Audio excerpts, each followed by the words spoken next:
Hello, good evening and welcome to NDTV. This is Breaking Views and I am Ankit Tyagi. Two very important stories that we are going to talk about today, and we'll have experts to dig deep in few of the questions that come out of this.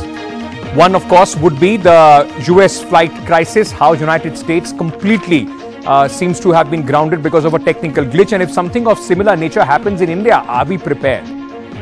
We'll also talk about a very important story, and in fact, this is the story that I'm going to deal with first.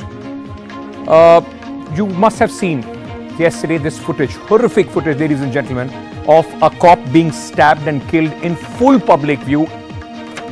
It raises important questions. It raises questions on the Delhi police. It raises questions on we as people as we go along and we see what had happened after this policeman was stabbed to death. Let me start with this story itself, because this, in fact, is the story, ladies and gentlemen, that is very, very disturbing in more than one ways. A 2-minute 6-second clip, which has now gone viral, captures the last moments of Assistant Sub-Inspector Shambhu Dayal of Delhi Police. This incident of January 4th captures the gruesome murder of ASI Dayal, who is being stabbed multiple times by a criminal. And shockingly, all this is happening in broad daylight with about 20 bystanders in the Mayapuri area of the national capital. The 57-year-old brave cop, in the final leg of his police service, grapples with the assailant. As onlookers, just watch, simply watch. No one comes forward to help the policeman as he tries to pin the accused, who injures the police officer, who later succumbed to his grievous injuries. This incident raises a lot of questions. Questions about how insensitive we the people have become, about police's response, their training in crisis situation. But before we get to these questions, let me very quickly tell you what happened, because this was a horrific, tragic drama that unfolded in the national capital. Let's very quickly, in fact, go across and tell you exactly what happened on that day.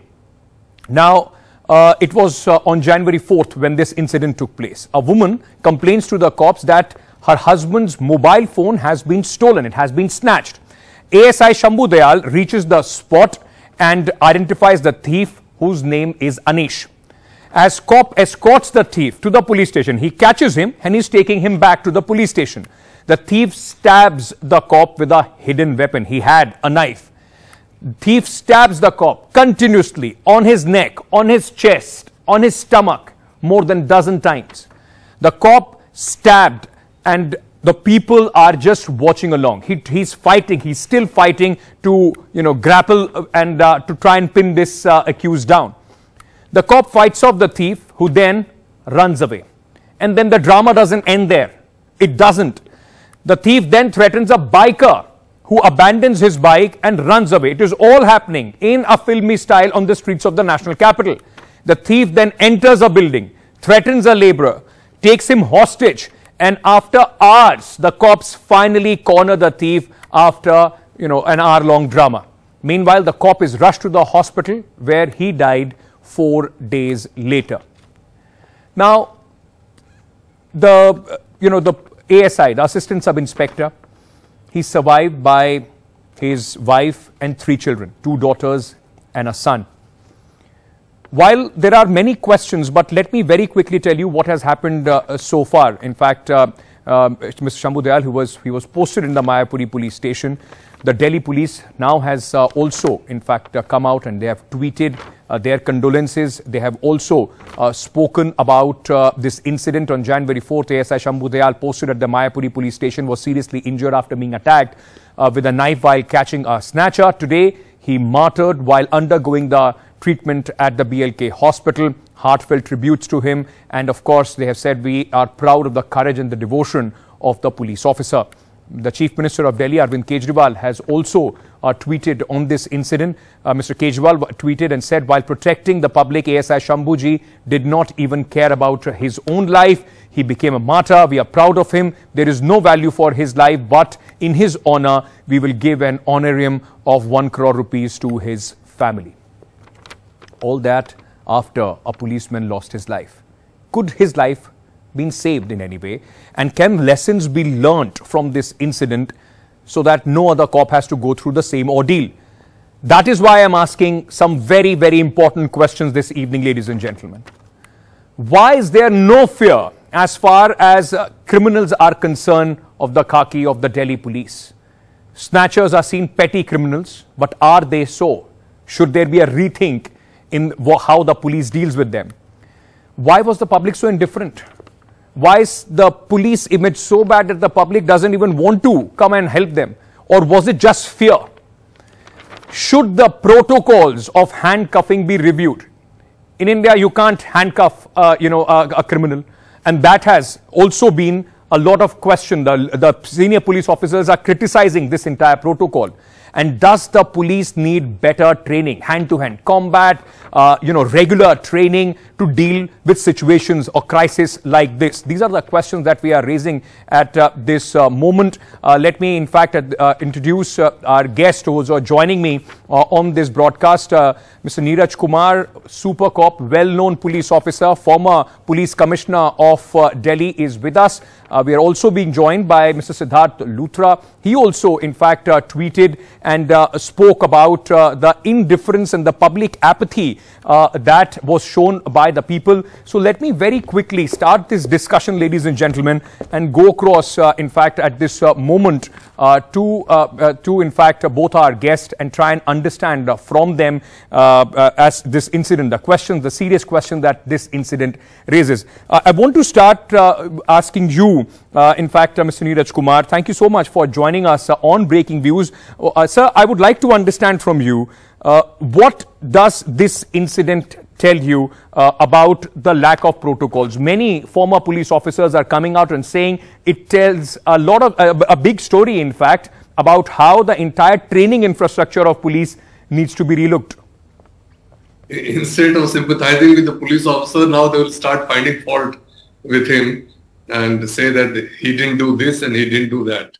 Well, basic training, police officers are given how to make an arrest, and not every time you are prepared. He was virtually there to arrest the man single-handedly, and well, there was an attack. Surely he should have gone with backups, he should have taken precautions.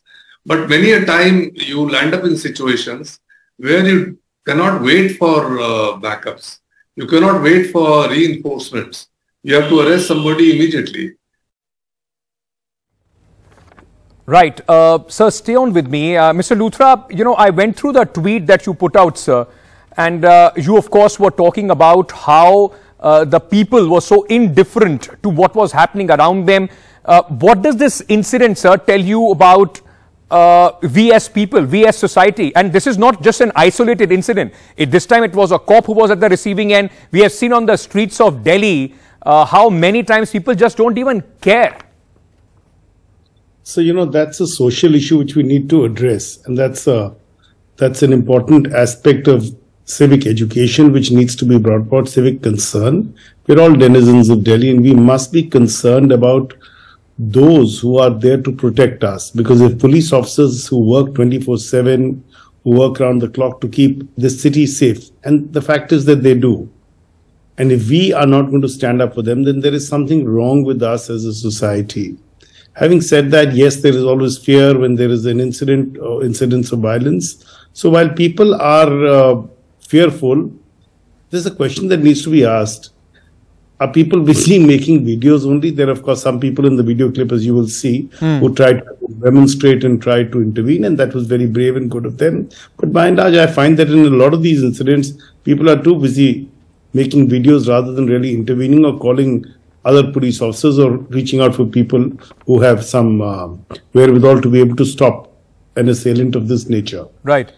Third thing, just one more thing. The third thing is that I think it's also time to look at, relook at protocols, and we need to have enough police officers on the street. So, keeping in view that there are restrictions on handcuffing, and I believe rightly so, and the police officers do keep accused or a person potential accused in a lock in their hand in a certain manner, which they do so that the person can't run away. I think it's time for us to be able to send out at least 2 police officers for a case of knife snatching or snatching with a weapon. Absolutely. It's a little monstrous that our protocols don't seem to have been followed. And the tragedy is a man who's given 30 years of life to this city, to the police force, is now dead and his family is left behind. So that's something that's telling, and I think we need to relook at this aspect of the matter. Absolutely. Sir, I want to discuss this further, and of course, Mr. Neeraj Kumar, like Mr. Luthra is saying, do you also see, sir, certain misses as far as the protocols in by the police in dealing with such emergencies are concerned? Ankit, I would have very much appreciated if you had pointed out that in our country, we cannot handcuff a criminal. We are prohibited. Abroad you must have noticed that the first thing that they do is to handcuff and to disarm the person from causing any harm. Here you can't handcuff. And nobody talks about it. Nobody talks about it. These are court. Haven't you seen the most dreaded of criminals being produced in court without handcuffs? This is even we start comparing our police force with the police forces of say US or other countries. But do they allow any such thing that you can't handcuff a criminal? This is exactly what Mr. Luthra was also pointing out. But before I go to him, sir, very quickly, I want to just understand from you, because you have so much experience in policing. You've worked with CBI, you've been the head of the Delhi police. What could have been done in this case, sir? So that this kind of a situation can be avoided later. Are there any lessons that can be learned for the Delhi police? As I said, I strongly believe that the first thing that ought to be done when making an arrest, especially when you are apprehensive that he can attack you, is to immediately handcuff him.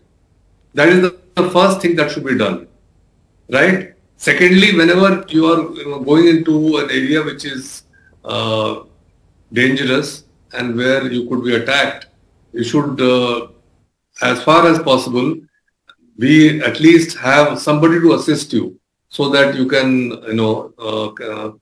overpower the other person. So these are some of the basic things that should happen. Mr. Luthra, like you were also talking about this whole handcuffing and reviewing this policy, sir, but, while, of course, this seems outrageous that nobody intervened, sir, but the fact also is that while these snatchers, who are usually known as petty criminals, now we have seen how violent they can be. If they are not afraid of the cops, in uniform, it is very difficult for a common man to intervene. I mean, imagine the fear that they would have instilled in the common man or people standing around there. So I'll give you an answer straight away. I'm not a psychologist, and therefore it is not my position to say how people ought or ought not to have acted. As you can see from the video, people did act. It's not that there were not some people. Some people did act. The problem is, as I said, there's also an issue of protocols. Is it not also an issue that when a man is arrested, even though you're not going to put handcuffs, you should do a body search at least of the individual to see what contraband or otherwise he's carrying? The point is, you're sending somebody out to an incident where there has been a snatching, which is a crime, which is in a sense a violent crime. Somebody needs to also ask, why was, as I repeat, why was one individual officer sent out? Absolutely. If you have to effect an arrest, you have to detain the person. You have to prepare the documents on the spot. After all, the arrest took place of this man at the spot of an incident or at the pointing out. The police officer had to draw up a personal search memo and B, an arrest memo on the spot. Yeah. Now, he can't do it. He can't be writing on the one hand and detaining with the other hand. That's illogical. Yes. That is the whole purpose of officers going out in a team of people. And when they go out, there is a mechanism under our laws, under our rules, where entries are made in the police station diary. Okay. say who is going out, who is going out to which spot based on intimation received from police 100. Sometimes people will go out from the field itself. Okay. But the point is, even if the ASI, unfortunately now deceased, this was sent on the spot individually, there should also have been a reinforcement sent from the police station, which begs a larger question. Do we have enough police officers on the ground in a city as vast as Delhi? And that's the question you need to be asking. Absolutely. And Mr. Neeraj Kumar, I mean, like we've many times spoken about police reforms, the way, in fact, police is just being used in VIP duty. They're, most of the time. And of course, to rethink about refresher courses and how they are trained, buddy system, there was no backup. All those things are big questions, but also like you are pointing out, sir, I just want to understand from you, why is it that the Delhi police, there is a complete breakdown as far as the relationship between the Delhi police and the people are concerned? Some sort of, unsympathetic kind of view. Characteristic of an average Delhiite. I'm sorry to say this, it doesn't gladden my heart to criticize my fellow citizens of this city, a city where I've lived since 1970. It has been over 50 years now. But this is what this city is all about. We are very indifferent to each other. We are, our civic sense is not of a respectable order. Look at the way we drive on the roads. Look at the way we treat a police officer when we are stopped. Our scant respect for rules and regulations, or whether on the roads or otherwise. It is easily the worst in the country. That's all I can say. Sir, but if petty criminals are not afraid of the police, or is it also time to rethink how the police even deals with petty criminals? I mean, a lot of people are saying if they deal with snatchers in a situation crisis like this, only with snatchers, then imagine if there would have been a full-blown terrorist attack or something. Are the police equipped to handle that? Most certainly. If, for instance, this person who has killed the ASI, Shambhu Dayal, he should be given the severest punishment, and this case should be followed very diligently by the police. That goes without saying. Secondly, whenever we go to arrest somebody, even if he's a petty criminal, the assumption should be that he could be violent, he could attack you, he could resist arrest, he could use force, and so on and so forth. So you should be prepared for that situation. If you don't have the power to handcuff him, then you kind of overpower him with numbers. You should be at least 2 or 3 there, and you should be prepared for him to retaliate, and you should know how to pin him down, and so on and so forth. Those protocols could be laid down, could be made stronger and more fail-proof. Thank you so much, Mr. Neeraj Kumar. Thank you so much, Mr. Luthra, for speaking to us on this very important issue, in fact, which we at NDTV thought that's very, very important, in fact, to discuss here on Prime Time. Thank you, gentlemen, for joining us.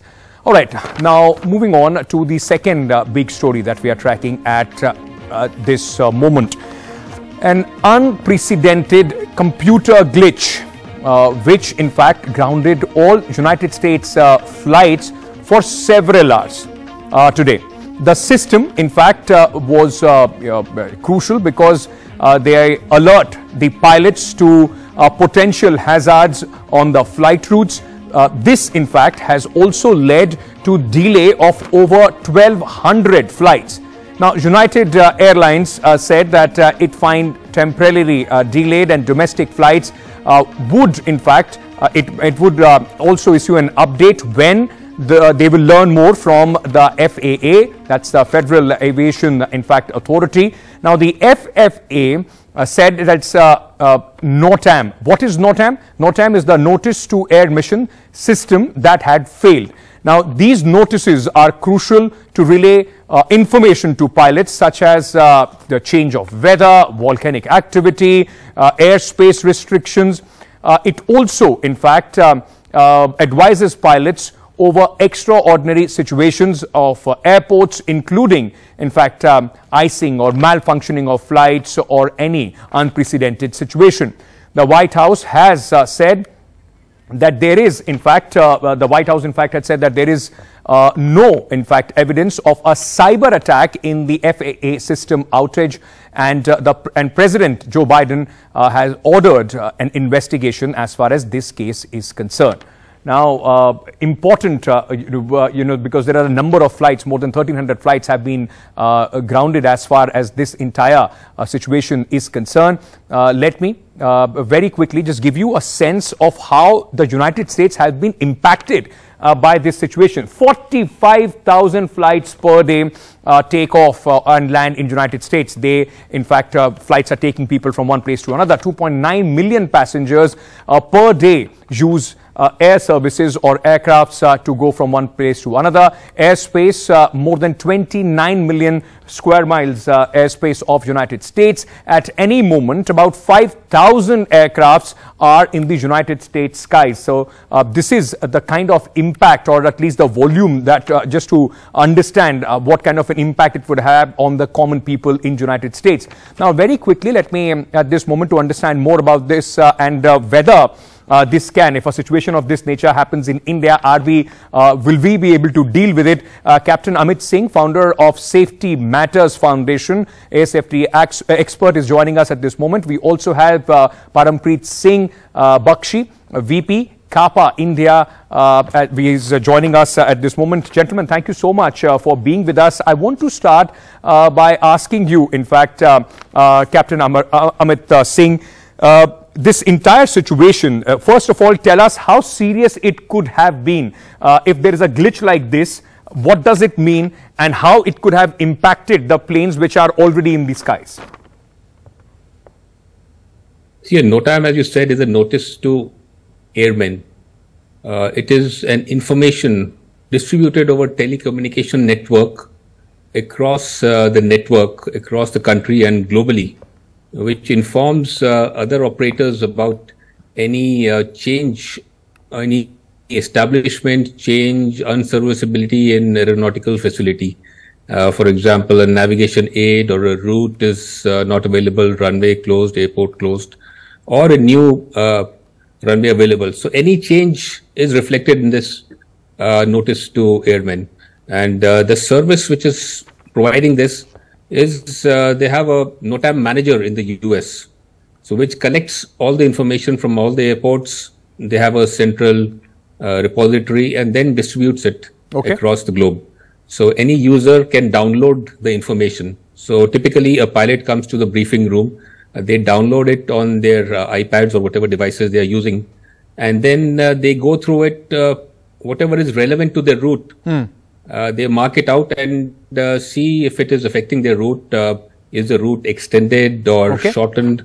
Will there be extra traffic? Do they need to carry more fuel? So those sort of decisions are made based on the NOTAMs. Specifically to your question, any aircraft in flight would have already taken off with this briefing. So they would have that information.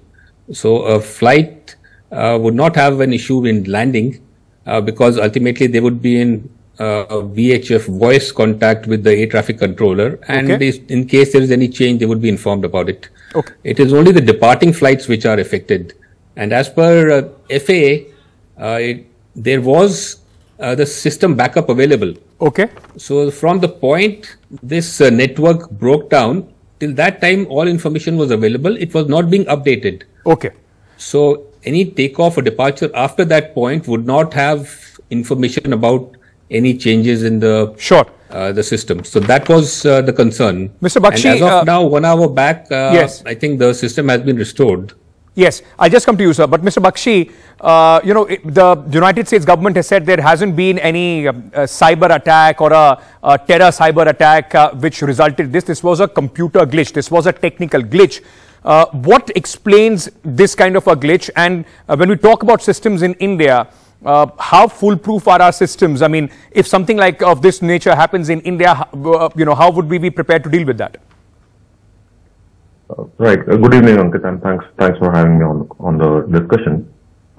So in terms of the the system over there and the reasons, that those are still being investigated. So we still don't know what caused it and what could have led to the situation.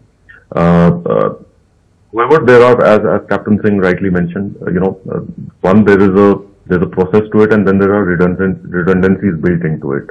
So hopefully, as and when systems go down, and these are all technical matters, they could go down for natural causes or for unnatural causes. Redundancies are built into these systems because these are critical systems for the aviation sector and from the safety and security perspective. So unless the outage is for a very long period of time, where it could create some major challenges, if these are intermittent short outages like the one in the US, which apparently now has been fixed according to the latest tweet by FAA, this should not pose much of a challenge. All right, gentlemen, I'm completely out of time, but thank you for spending the time and just helping our viewers understand what it was and what could have possibly caused it. Thank you for joining me on Breaking Views. That's all the time that I have in this edition, ladies and gentlemen, but we'll be back tomorrow and hopefully, of course, with issues that directly impact you. That's the focus on NDTV. That's the focus on Breaking Views. Thank you so much for being with us. Good night. News and updates continue on NDTV.